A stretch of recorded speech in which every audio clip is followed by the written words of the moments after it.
ರಕ್ಷಣಾ ಸಚಿವ ರಾಜನಾಥ್ ಸಿಂಗ್ ಇಂದು ಆಂಧ್ರಪ್ರದೇಶಕ್ಕೆ ಭೇಟಿ ನೀಡಲಿದ್ದು, ಶ್ರೀ ಸತ್ಯಸಾಯಿ ಜಿಲ್ಲೆಯ ಪುಟ್ಟಪರ್ತಿಯಲ್ಲಿ ಸುಧಾರಿತ ಮಧ್ಯಮ ಯುದ್ಧ ವಿಮಾನ ಎಎಂಸಿಎ ಕಾರ್ಯಕ್ರಮದ ಸೌಲಭ್ಯಕ್ಕೆ ಶಂಕುಸ್ಥಾಪನೆ ನೆರವೇರಿಸಲಿದ್ದಾರೆ. ಈ ಸಂದರ್ಭದಲ್ಲಿ ಆಂಧ್ರಪ್ರದೇಶ ಮುಖ್ಯಮಂತ್ರಿ ಎನ್ ಚಂದ್ರಬಾಬು ನಾಯ್ಡು ಹಾಗೂ ರಕ್ಷಣಾ ಇಲಾಖೆಯ ಹಿರಿಯ ಅಧಿಕಾರಿಗಳು, ಸಿಬ್ಬಂದಿ ಉಪಸ್ಥಿತರಿರುತ್ತಾರೆ. ರಕ್ಷಣಾ ಸಂಶೋಧನೆ ಮತ್ತು ಅಭಿವೃದ್ಧಿ ಸಂಸ್ಥೆಯಡಿಯಲ್ಲಿ ಏರೋನಾಟಿಕಲ್ ಡೆವಲಪ್ಮೆಂಟ್ ಏಜೆನ್ಸಿ ವತಿಯಿಂದ ಈ ಸೌಲಭ್ಯವನ್ನು ಕಲ್ಪಿಸಲಾಗುತ್ತಿದೆ. ಸುಮಾರು 650 ಎಕರೆ ಪ್ರದೇಶದಲ್ಲಿ ಸ್ಥಾಪಿಸಲಾಗುತ್ತಿರುವ ಈ ಯೋಜನೆಗೆ ಸುಮಾರು 15,803 ಕೋಟಿ ರೂಪಾಯಿ ವೆಚ್ಚವಾಗಲಿದೆ ಎಂದು ಅಂದಾಜಿಸಲಾಗಿದೆ.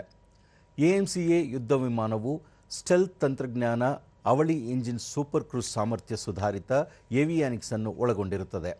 ಈ ಸಂಕೀರ್ಣವು ವಿಮಾನ ಏಕೀಕರಣ, ಪರೀಕ್ಷೆ, ದೃಢೀಕರಣ ಮತ್ತು ಪ್ರಮಾಣೀಕರಣವನ್ನು ಬೆಂಬಲಿಸುತ್ತದೆ.